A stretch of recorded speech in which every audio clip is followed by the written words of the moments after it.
All right, well, thank you. I really appreciate everyone participating in tonight's workshop as we kick off the first of 5 strategic plan community workshops. Before I get started, I would like to turn it over to Director Chris Coursey to welcome you on behalf of the SMART Board of Directors. Director Coursey?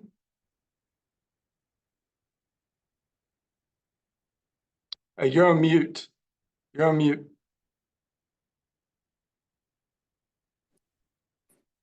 Sorry, I've never done this Zoom thing before. My name is Chris Coursey. I'm a Sonoma County Supervisor and a member of the Board of Directors of SMART. I want to thank everybody for being here, for participating tonight. Really just so glad that you're taking the time to talk about the future of SMART. Before we look to that future, though, I think it's important to acknowledge the recent past a little bit. The last 4 years have been a challenging time for SMART. But with resilience and determination and great support from the community, we are here today stronger than ever. I probably don't need to do a big reminder of the challenges that we've had over the past few years, but briefly, I'll just say they include a pretty stinging defeat of our effort to extend Measure Q in 2020, followed immediately, like the next day, by the pandemic, which cratered our ridership. It forced a significant reduction of our schedule. Transit systems around the Bay Area and around the country were hanging by a thread. And SMART was no different from any of them. But SMART's comeback from that deep hole has been very different. Under the leadership of our board and our terrific general manager, Eddy Cumins, and with the tireless work of our employees, SMART has focused on the needs of our transit riding community. And we've posted the best ridership recovery of any transit system in the Bay Area. In fact, over the past several months, we've seen record ridership numbers. But we're not going to stop here. We're not going to hang our hats on that. SMART's goal is to work for the community of Marin and Sonoma counties.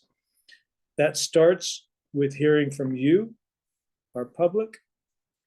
So I will shut up and turn it back over to Eddy and SMART staff and all of you to continue this conversation.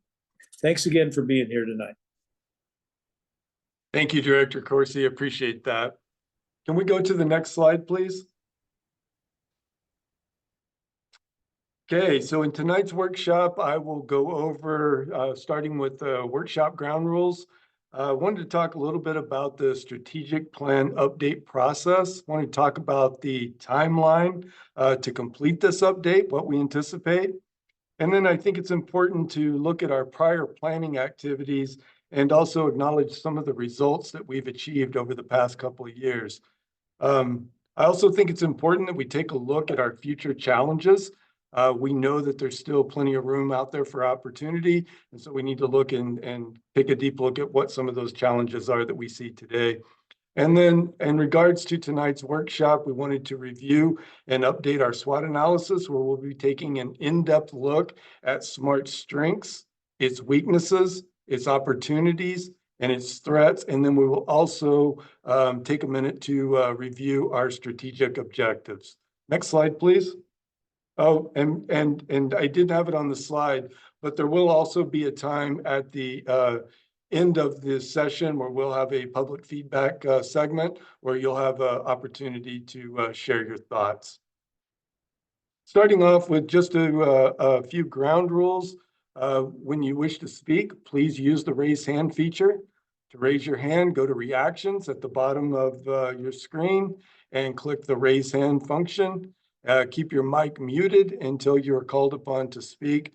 We ask everyone that you stay focused on the question at hand, and asking everybody to keep an open mind and be respectful of others' ideas. We have a lot of people on this call tonight. Be considerate and allow time for others to speak. We would ask that you keep your comments to around 2 minutes. Next slide.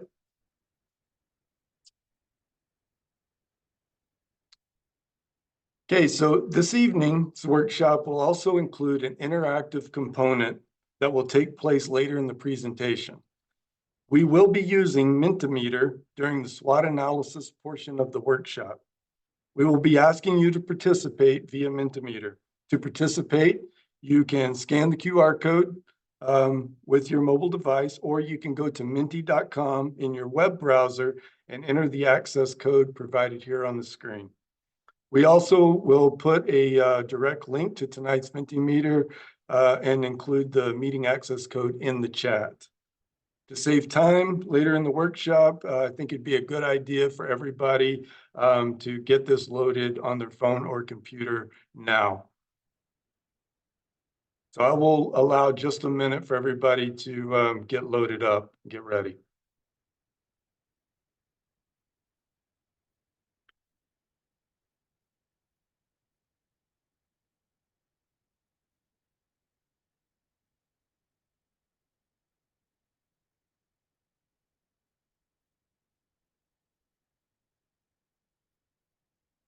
Okay, let's go to the next slide, please.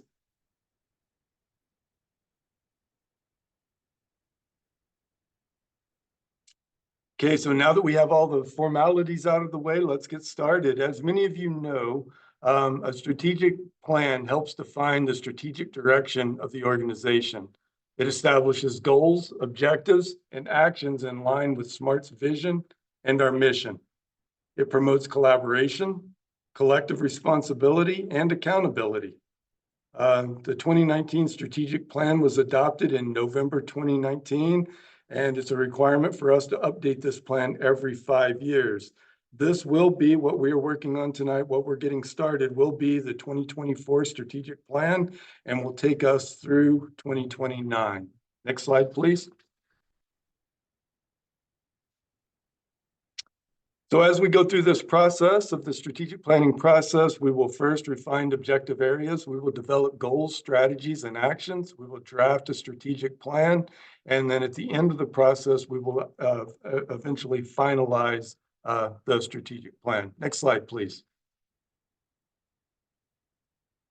So here is our timeline that we anticipate doing this. Here it is, January 31st. It is still January. We're doing the community workshop tonight on the SWOT analysis, and we'll also be reviewing our strategic objectives. In February, we're planning to do community workshops for ridership and pathways. In March, we will be doing community workshops number 3 and number 4 on extensions and freight.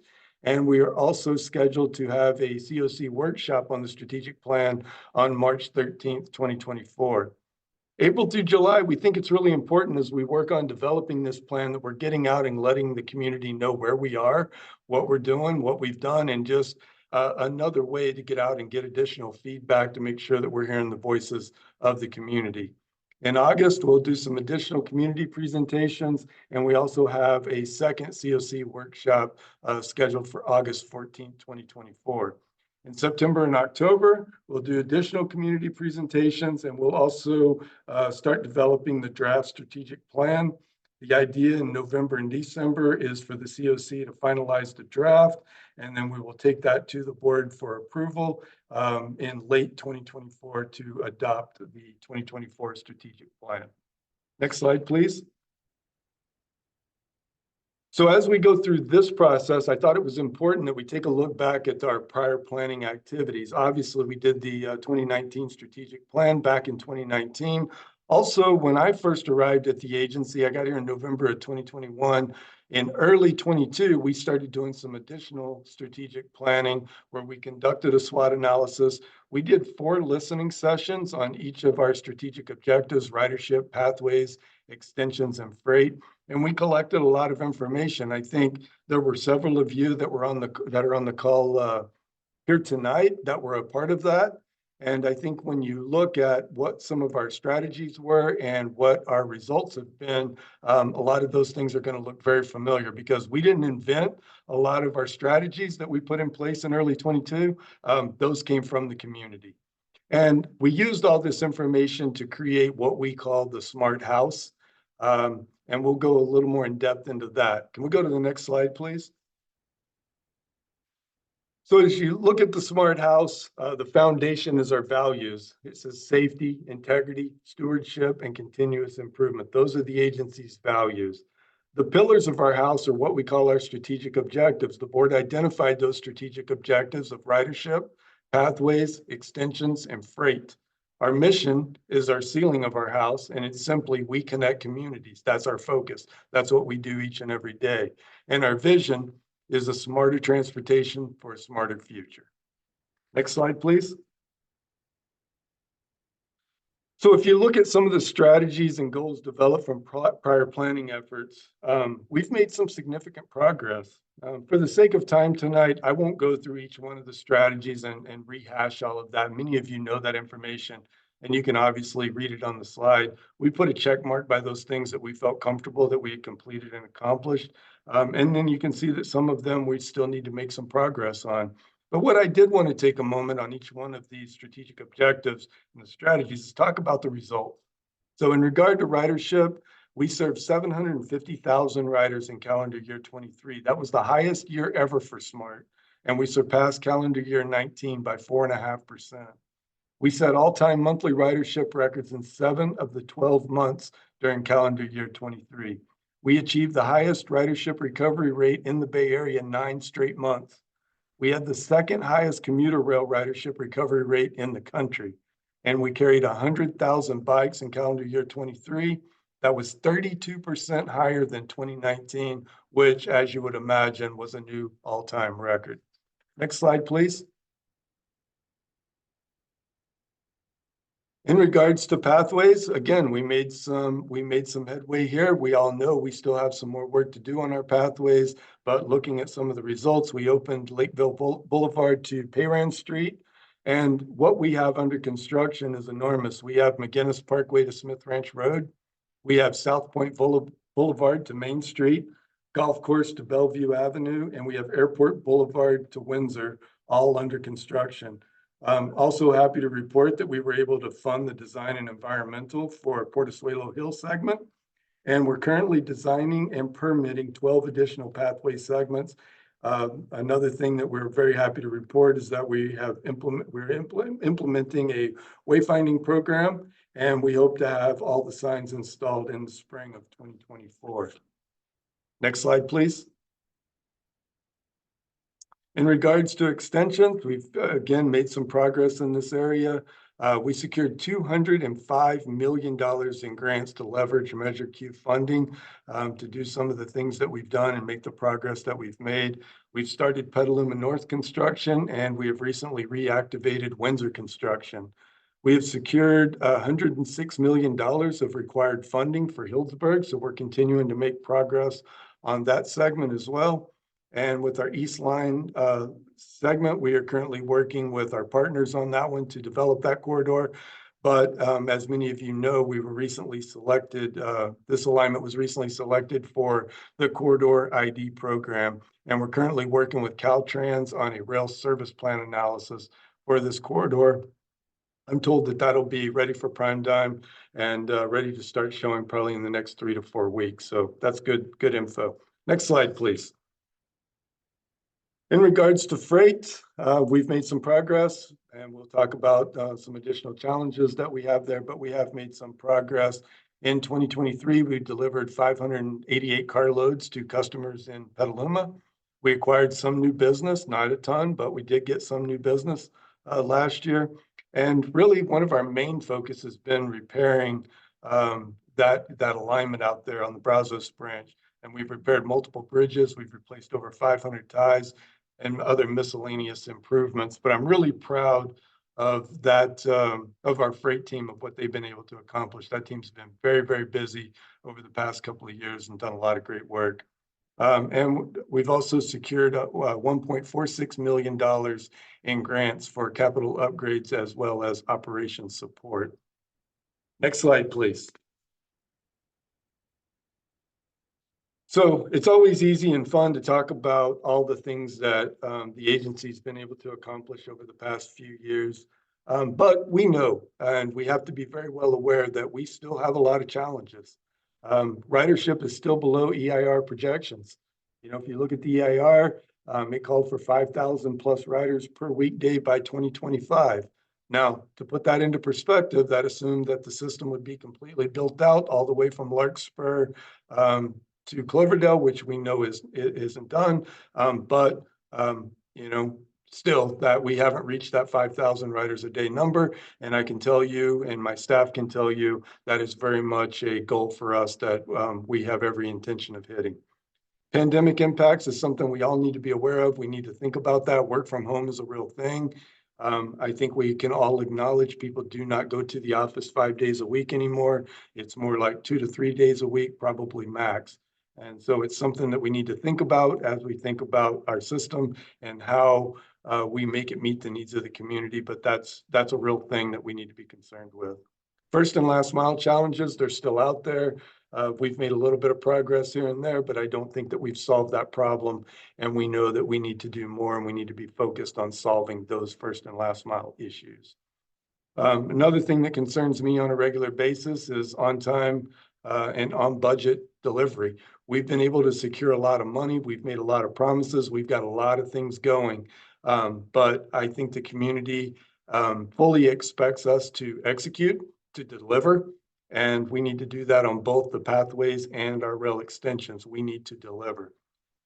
Construction costs continue to escalate. Every time we get a new bid in, I'm always surprised.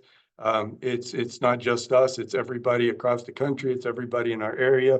But construction costs are escalating at a rapid rate. And it's just something that as we think through, our SWOT analysis tonight, that's something we really need to think about and make sure that we plan for. Extensions north of Windsor are still not in Plan Bay area. We are working very hard internally working with MTC to get Hillsburg at a minimum into Plan Bay area.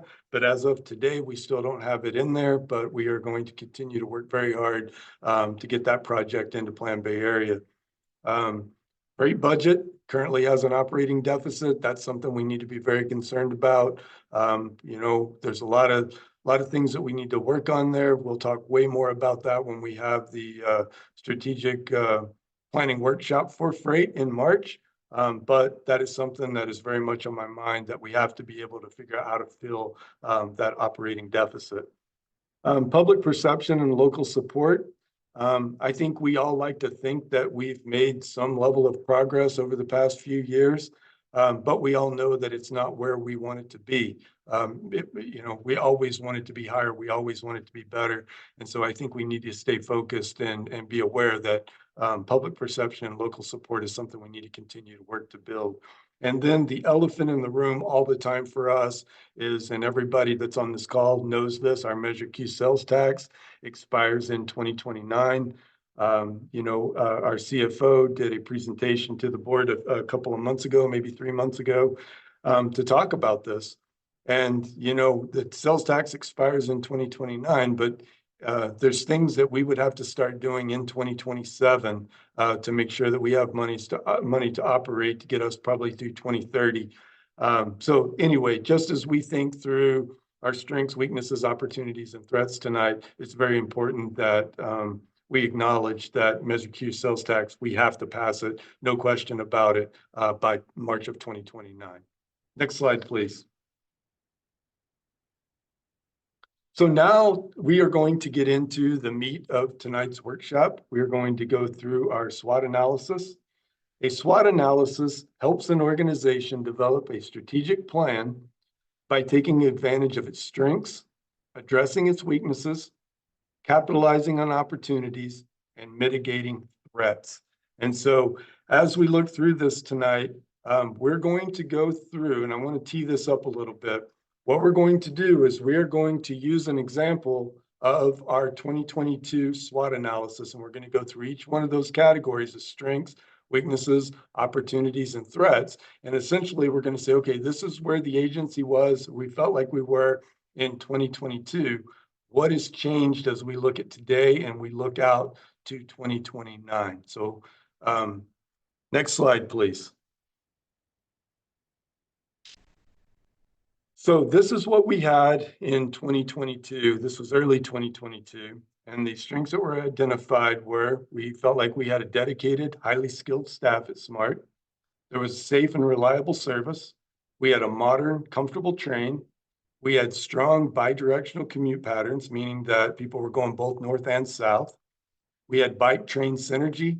We have been very successful at identifying and securing funds, and we had a strong organizational culture. So the questions that I have for the group that's here tonight is, are these still accurate? Maybe some are, maybe some have changed. And what are some of SMART's current strengths? And so as we go to the next slide, this is when we're going to use Mentimeter. And I would ask you to go through there. I believe that there's a place to put up to 5 comments. I would ask that you enter those. And when those pop up, they will be live on the screen and we'll be able to see what people are putting in as SMART strengths. So with that, let's brainstorm.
I don't know if we have any of our operations folks on here tonight, but I think that it's awesome that clean is the one that is the boldest on here. And I can tell you how hard that crew works and how much pride they take in keeping that train clean. The conductors are always on top of things. And so anyway, I know that this is going to really mean a lot to them to see that's at the top of the list. That's great.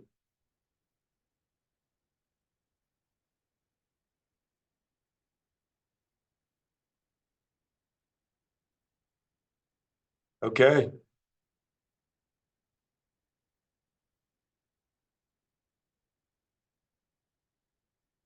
Zoe, if you're there, should I assume that if it keeps populating, people are still working on it?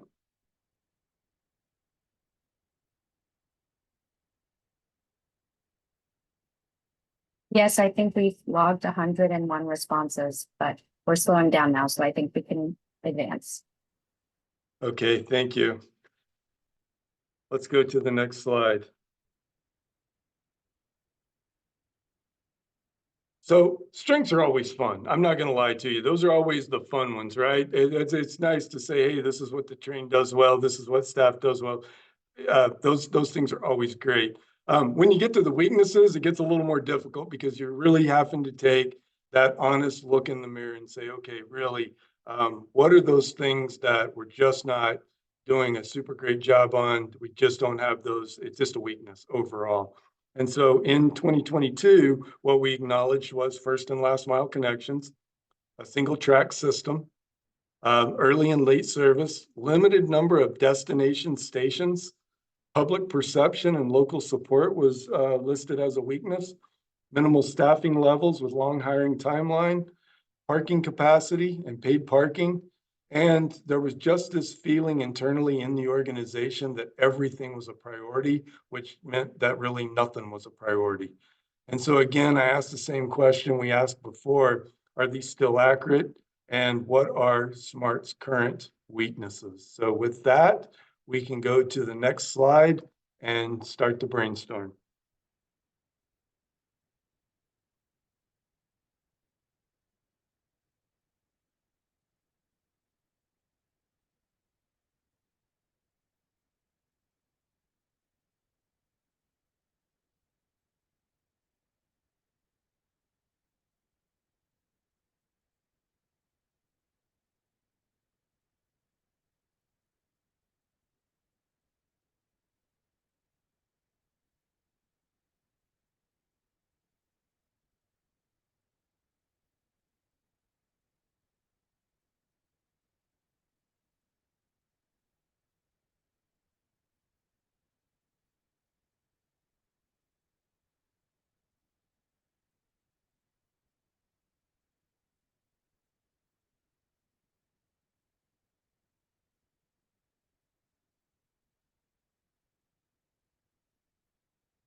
Okay, Zoe, do you feel like we're complete?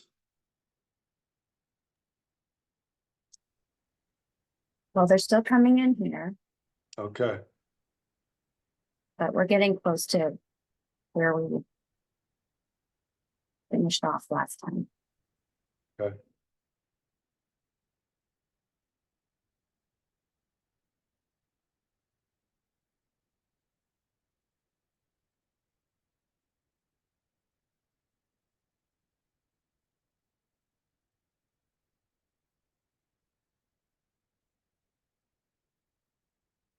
Okay.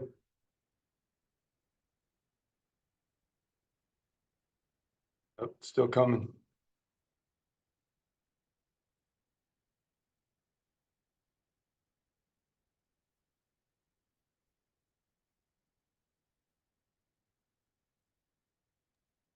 All right. Okay, Zoe, let's go to the next slide, please. Okay, so now looking at opportunities for the agency, this is the O. In 2022, we identified our opportunities of improved strategic direction and alignment. We felt that there were untapped markets, things like tourism, students, late night, and recreational and events that we could serve. Improve wayfinding, real-time info, apps, and online presence. Improve first and last mile connections, increase interaction with public and community leaders, enhance marketing efforts to target key markets, and reactivate onboard amenities. And so again, same questions. Are these still accurate, and what are SMART's current opportunities? And again, thinking of this through the lens of where we are today and thinking through 2029. So with that, let's start the brainstorming.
Okay, Zoe, let's go to the next slide.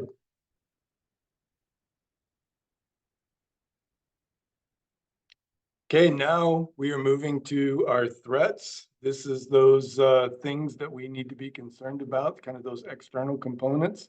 In 2022, we identified our threats as a future sales tax funding. We saw a threat as our well-organized and funded opponents.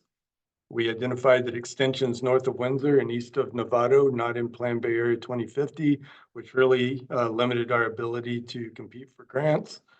Ongoing litigation, slowing our projects down. Public trust and confidence was listed as a threat. Post-pandemic, work from home, cyber attacks, and rising capital and operating costs, even though I would love to go back to those capital costs of 2022.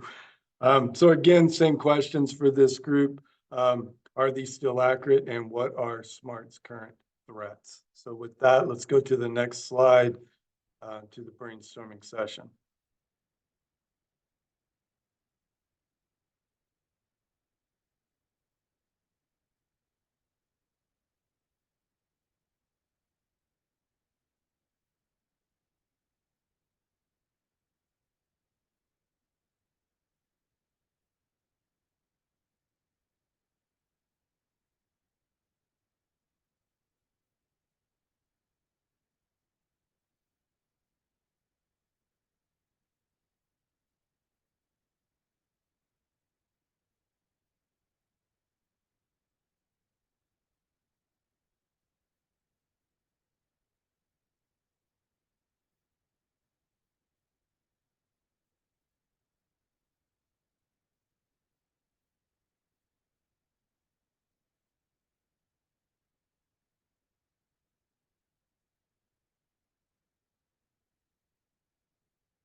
I'm glad to see somebody figured out how to get rid of the green and yellow lines that were on my screen. That's nice, whoever figured that out.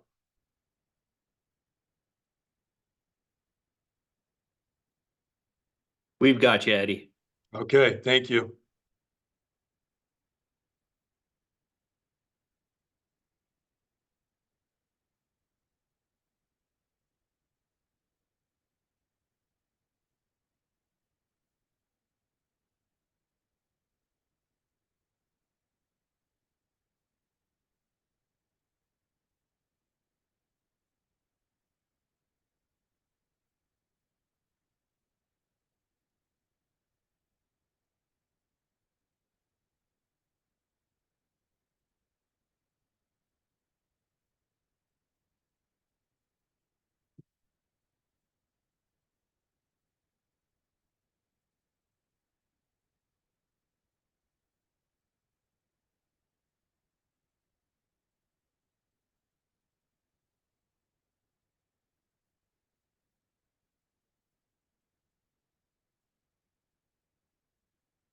Okay, I believe we have finished with this one.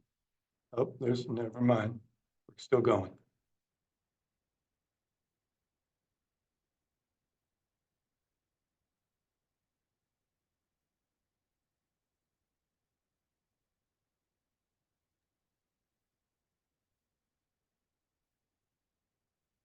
Okay, well, thank you very much. Appreciate everyone providing their input on our SWOT. One other thing I wanted to talk about just a little bit was the strategic objectives that have been set by our board. And so just a little information about what is a strategic objective. Strategic objectives should be broad and address core functional areas. They identify major focus areas requiring progress and improvement. They create organizational alignment, and they provide a foundation for strategy and goal development. Personally, I feel like these strategic objectives still outline the direction that we need to go. I think our board really hit a home run with coming up with these, because it feels like these are the things that we still need to stay focused on, but I am open to your feedback. And as we go into the public feedback portion, I'd be open to your thoughts and opinions on this.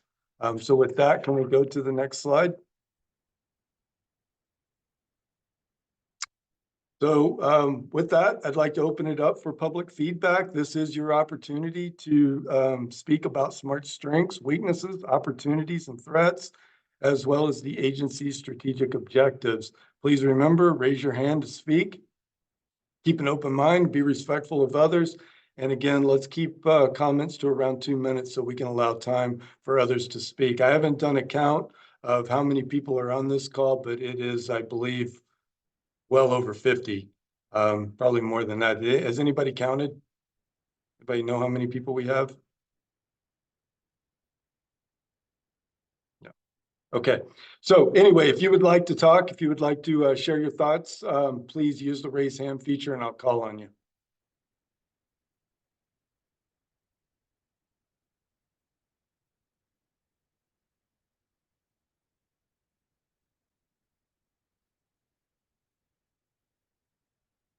All right.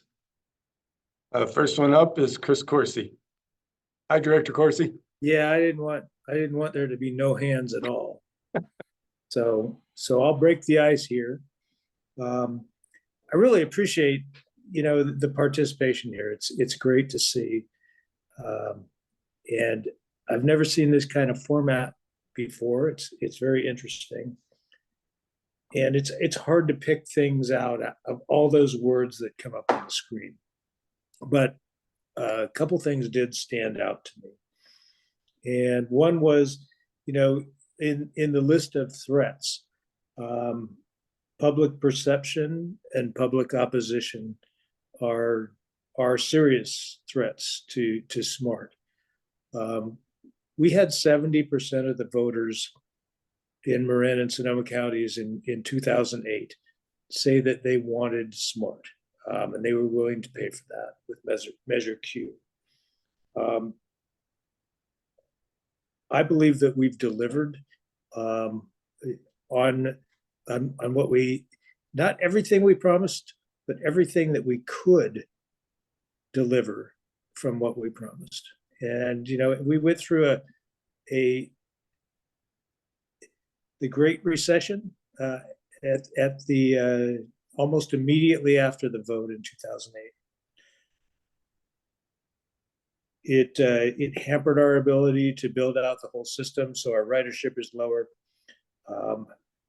All those things are not new things, and neither is the statement or the word that stood out for me under the weakness portion of this, and that was profitability. And I don't think people understand, as well as we all should, that there is not a public transportation system that exists in our country that makes a profit, whether that's a street in a neighborhood, a road in a town, a highway, whether interstate or from one city to another. None of these things make profit. SMART does not make a profit. All of these things are subsidized by taxes. So I just hope that, if nothing else, people can leave this exercise tonight understanding that public perception and public opposition often is based on that question of, why isn't SMART making a profit? Well, that's a bar that is not within our reach and is not within the reach of any transportation system run as a public enterprise in this country. That's it from me. Thank you. Appreciate the comments. Eris? Hi, thank you. A couple of things. The public perception thing, and I think this is true of all transit, is the folks that I hear who don't use transit will say that it's too expensive at the user end without realizing how expensive using their private cars are. And that's something that I think all of us in, other forms of transportation have to figure out how to counter that, that perception. As well as then there's the perception for folks who live in the far west and east parts of the county that this is irrelevant for them.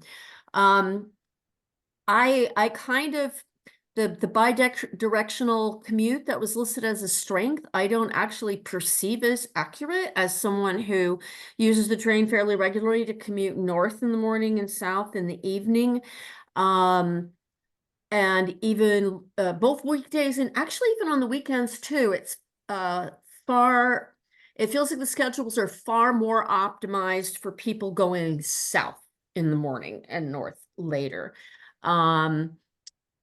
So that can be a challenge in terms of how late the trains are coming home and all of that.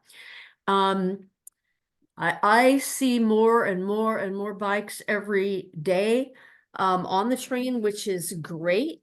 But there have been a couple times, especially on weekends and especially when there's some kind of event, when you're not sure you're going to be able to get on, right? Because there's so many bikes and the trains are so full.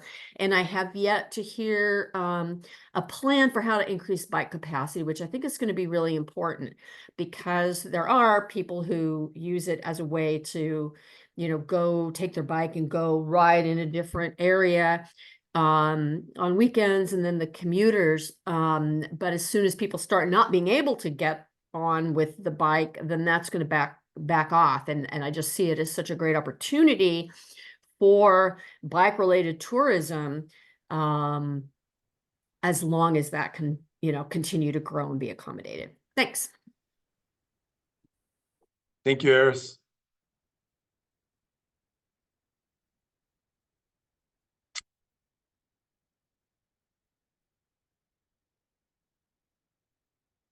Anybody else would like to speak? Again, please, you look down at the bottom, you see reactions. Okay, we have one, but let me finish my thought. You click on reactions and it'll pop up and you will see the raise hand function, and you can click on that to speak. Let's go with Daniel Bell. Daniel? Yeah, Eddie, I think the SMART staff and the board should do everything they can to encourage transit-oriented development. And because if we have people that are closer to the station, I think you're just going to have a lot more ridership. And to that end, I do understand that SMART owns the property adjacent to the Petaluma, downtown Petaluma station. And that would be a wonderful housing development. I hope the board can encourage that and facilitate that.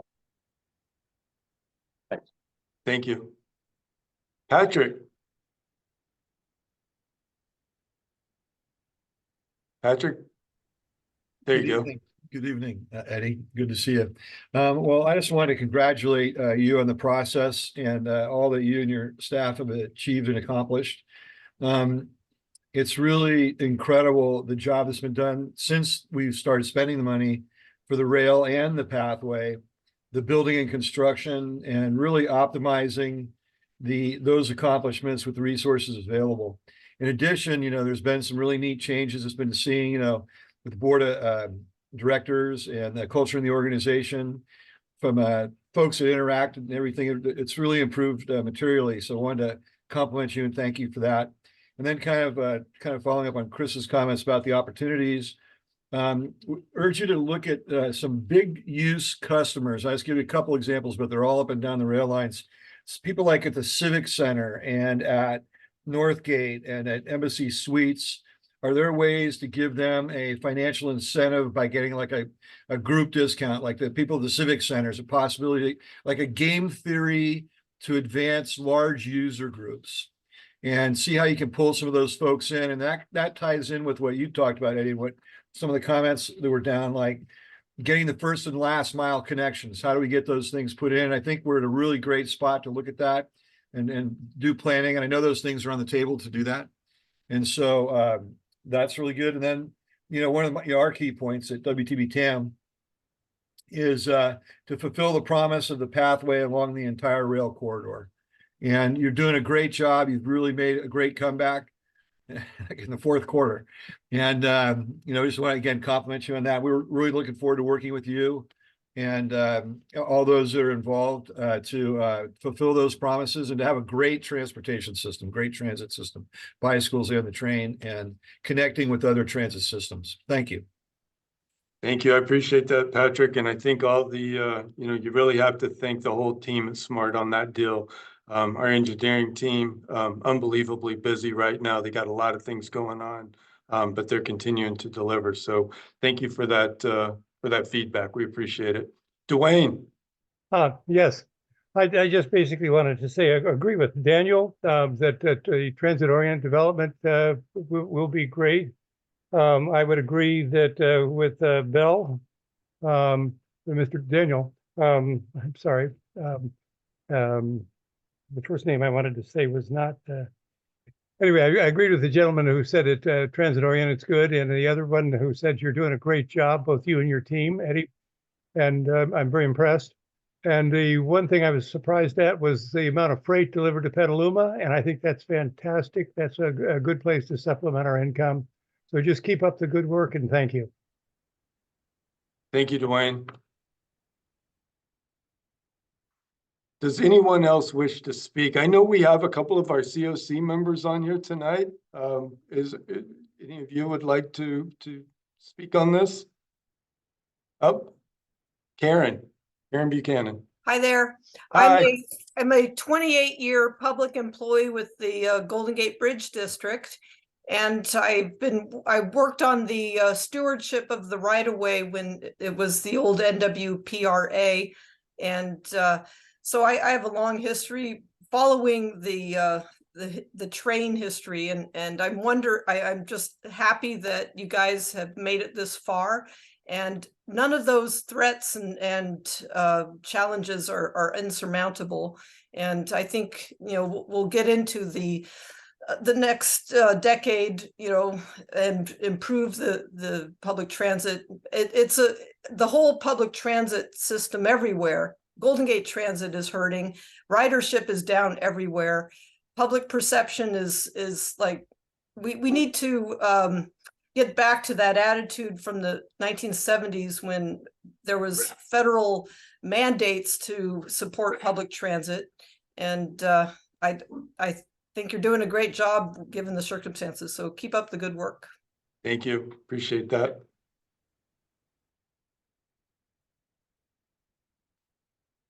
We have about another 7 minutes if anyone wishes to speak.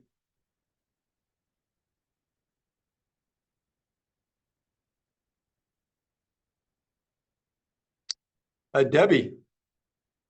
I just wanted to say thank you for the shout out to the freight team, because they really do work super hard. And I just wanted to say thank you for publicly acknowledging them.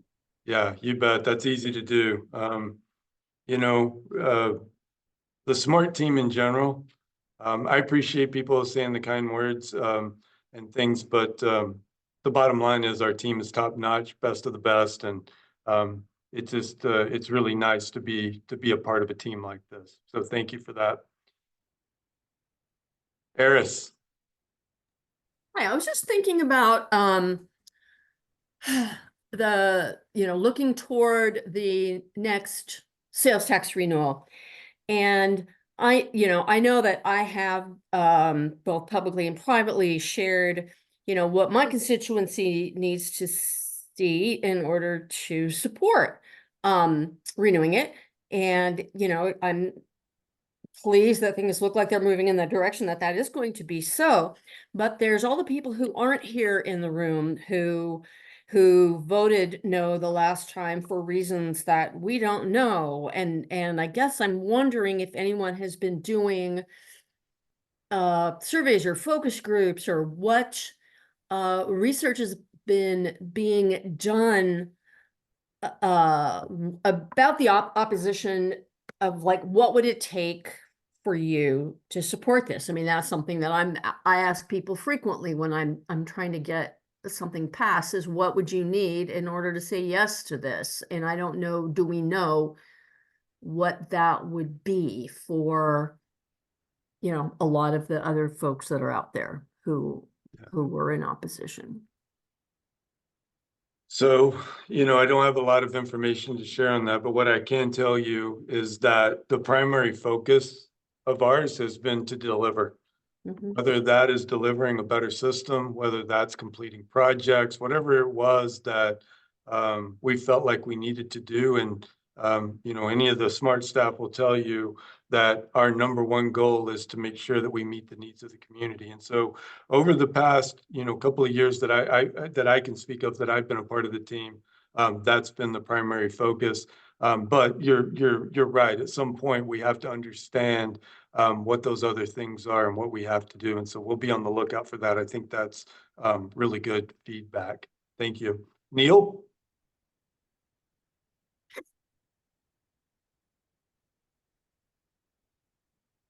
Just You're on mute. Oh, there you go. There we go. Just unmuting. Yes, thank you. Appreciate the session and the way that the feedback is coming in. One of the observations I'm not a regular rider, but when I have been, I've noticed just what a fun environment it is for people on the train, usually at weekends.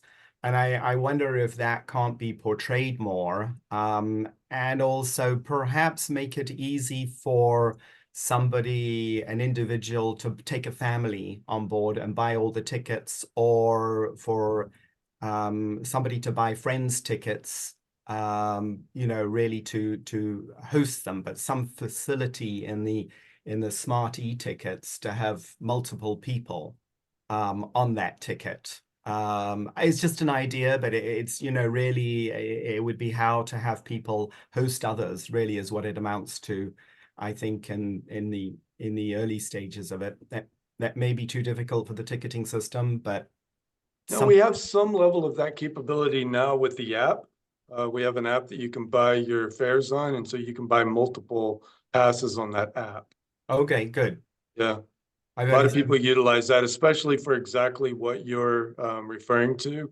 When it's a large family or a large group of people, they can use the app to purchase their fare. Okay, good to know. Yeah. Well, thank you very much. Yeah, thank you. Tom? Thank you for the opportunity to sit through this process tonight. It's been very interesting.